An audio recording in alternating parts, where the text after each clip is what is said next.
In early 1959, a group of young explorers ventured deep into the Siberian heartland, into the Ural Mountains. In the end, only one survived. The scene of the other 9 members' deaths was filled with bizarre, inexplicable details. This is the case that would later be known as the Dyatlov Pass Incident, January 23, 1959, in the Soviet Union. On the platform of Sverdlovsk Central Station, the biting cold chilled Igor Dyatlov to the bone. He raised his wrist to check his watch one last time. The hands were frozen at 5:17 p.m. The train to Ivdel was about to sound its horn and depart. Boarding the train with him were 9 other seasoned outdoor hiking enthusiasts. At that moment, excitement for this once-in-a-lifetime journey shone in everyone's eyes. But little did Igor know then that 3 weeks later, a search and rescue team would find his frozen body in the Siberian wilderness. In his hand, he would be tightly clutching a flashlight with a dead battery, but his eyes and tongue would be mysteriously missing.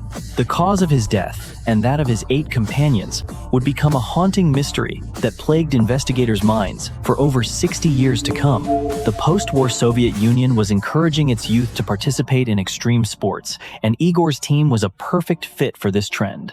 As a legend at the Ural Polytechnic Institute, Igor was not only a gifted engineer, capable of personally designing outdoor gear for extreme environments, but had also led his team many times through the most treacherous and uninhabited regions of the Soviet Union.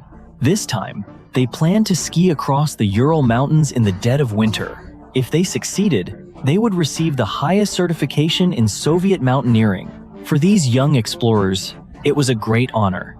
On the 28th, the team arrived at Vizhai village to make their final preparations before heading into the wilderness. Igor's good friend Yuri woke up to a sudden attack of rheumatism. His joints were stiff and throbbing with pain, and he could barely grip his ski poles. Igor stared at his dear friend and finally made a decision. "You go back first. We can't take any risks." Yudin tried to argue, but he knew that the Ural Mountains in winter show no mercy to the weak. His condition could drag the entire team down. As the train pulled away from Vizhai station, Yudin watched his 9 companions through the window as they disappeared at the edge of the forest, waving goodbye. Their laughter and chatter drifted on the wind. Igor even raised his camera and took the group's very last photo together. This was the last time anyone saw the 9 of them alive. Many years later, Yuri would call this illness the most fortunate coincidence of his life. Fate had used sickness to save him from disaster, making him the only one who could tell their story. On February 1st, the team arrived at Kholat Syakhl. The handwriting in Igor's diary had changed. His once confident and fluid strokes had become tense and messy, clearly written in a tent by the faint glimmer of a flashlight. In his diary, he wrote, "The weather suddenly turned.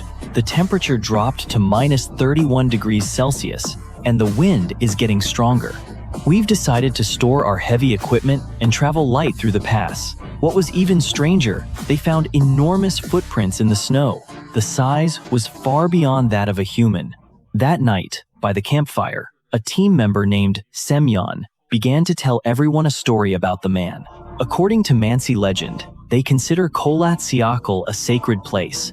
This name, in their language, actually means Mountain of the Dead. Semyon's weather-beaten face looked especially serious in the firelight. "They never hunt here," he said. "The spirits here get angry." Ludmila, however, said, "The Mansi aren't superstitious. If they deliberately avoid a place, there must be a reason." The atmosphere by the campfire instantly grew heavy. What was even stranger was that strange lights appeared in the sky that night. They weren't ordinary stars, but orbs of light that moved, flickered, and changed color. Igor took pictures of these lights, but the film was later so badly damaged that no effective analysis could be done. The next morning, the group of 9 packed up their camp and began their climb up Kholat Syakhl. When they set out, the snowfall wasn't heavy. The team members, on their skis, moved across the snowy expanse at a steady pace. However, the weather changed in an instant. A sudden blizzard swallowed the entire mountainside. Visibility dropped sharply as a howling gale whipped icy sleet into their faces. It was at this critical moment that Igor made a decision that no one could understand. He didn't lead the team to the forested area that could have offered shelter. Instead, he ordered them to make camp on a completely exposed mountain ridge. This decision was completely at odds with Igor's usual cautious nature. Around 5 in the afternoon, the team fought against the strong winds, struggling to secure every pole of the tent. Later, while going through their belongings, investigators found several photos in their camera. They documented the team members bustling about, but in the background were several unnatural looming shapes in the fog. But the more you think about it, the more terrifying it becomes.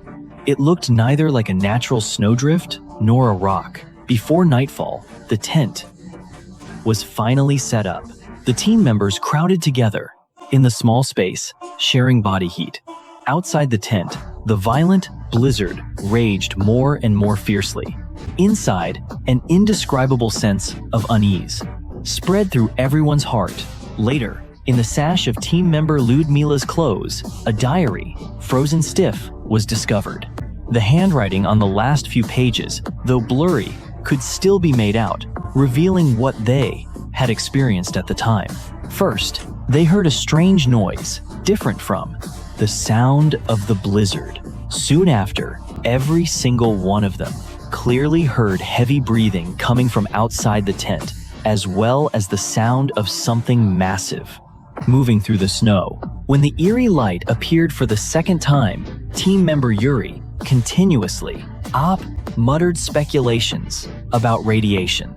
He repeatedly emphasized that the phenomenon before them was by no means natural. Team member Alexander tried to use light-hearted topics to ease the tense mood. However, the heavy atmosphere made it impossible for anyone to crack a smile. The most unsettling thing was Semyon's reaction. This old veteran, who had survived the Battle of Stalingrad, actually had a rare look of terror on his face. According to the subsequent investigation, for some unknown reason, these 9 explorers were forced to do something completely baffling. They cut the tent open from the inside and, wearing only their thin undergarments, ran barefoot into the raging blizzard. You have to understand, in the bitter cold of Siberia, exposed skin would lose all feeling within minutes. So what kind of ultimate terror could have made these people, who were skilled in wilderness survival, abandon the relative safety of their tent to run out into the open snow? On the belongings in the tent, the signs of damage left behind revealed a crucial piece of information. The jagged, ragged tears in the opening were clearly made with a sharp blade in a state of extreme panic, slashed open haphazardly. This was completely different from a calm, carefully planned passage cut for the purpose of survival. They had fled wearing only their innermost layers of clothing, without putting on winter coats or carrying any survival gear. All of this indicated that the threat that made them run was far more terrifying than the certainty of freezing to death. Thanks to the extreme cold, the snow had perfectly preserved the team's final movements. At first, the 9 sets of footprints were arranged in an orderly fashion, moving away from the tent in a structured manner. But about 500 meters from the tent, the nature of the footprints changed dramatically. Some of the prints were deeper and spaced farther apart, indicating that someone had started sprinting at full speed. Other tracks were chaotic and intertwined, suggesting that some members were suffering from hypothermia, becoming disoriented and losing their basic sense of direction. What baffled the investigators even more was that mixed in among these footprints were tracks far larger than those of a normal person. These peculiar footprints maintained an even path and had a clear, deliberate direction, as if they were purposefully tracking the group. In the subsequent search and rescue, aside from the 2 members discovered near the cedar tree, the bodies of the remaining 7 were eventually recovered. Among them, Igor was found about 300 meters from the tent. Although his body was externally unharmed, the autopsy revealed his internal organs had been subjected to immense compression, yet his bones were perfectly intact, with no signs of fracture. Another team member, Zena's body, was located by the cedar tree. 330 meters away, his body was facing the camp, just like Igor's. His internal organs had also sustained damage, and his clothing showed traces of radioactive contamination. Upon inspection, team member Rustam became the victim who had run the farthest, collapsing 480 meters from the tent. On his skull, there was a depressed fracture with clean edges. The shape of the wound looked as if it had been caused by immense pressure from some kind of tool, but the most unsettling discovery of the entire incident was hidden in a deep ravine below the hillside. On March 4th, rescuers, under a layer of snow, discovered the bodies of the 4 missing people. This was in stark contrast to the 5 companions found earlier. The first 5 had all died from extreme cold, whereas the 4 in the ravine exhibited multiple severe injuries. Parts of Lyuda's facial organs were missing. Kolya's skull had a massive collapsed area, as if subjected to immense pressure. Semyon's rib cage was completely crushed and visibly deformed. Alexander's neck, meanwhile, showed clear signs of a fracture. Even more bizarrely, on the clothing of these victims, unusually high levels of radiation were detected. Its intensity far exceeded any substance that could possibly exist in the local natural environment. Many years later, when this once classified autopsy report was made public, more baffling details came to light. Although the 4 bodies were in a frozen state, the tissue showed signs of having been exposed to high temperatures. Their skin had an unnatural orange-brown hue, and their hair and nails had even shown signs of rapid growth. In the cameras left behind by the expedition team, there were 36 rolls of film. Most of these pictures captured scenes from the team's daily activities.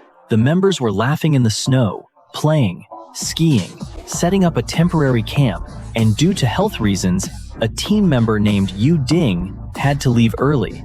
There was a group photo before he left. However, one camera had a final roll of film that recorded something unexplainable. This image was taken from inside the tent. The picture was blurry and overexposed, clearly taken in a hurry with insufficient light. In the photo, the tent entrance was half open, and on the snow outside, an unusually tall and slender shadow was cast. Its body proportions were completely different from human features. For decades after the incident, officials always claimed that this photograph was too severely damaged to be identified, and it wasn't disclosed to the public until 2019.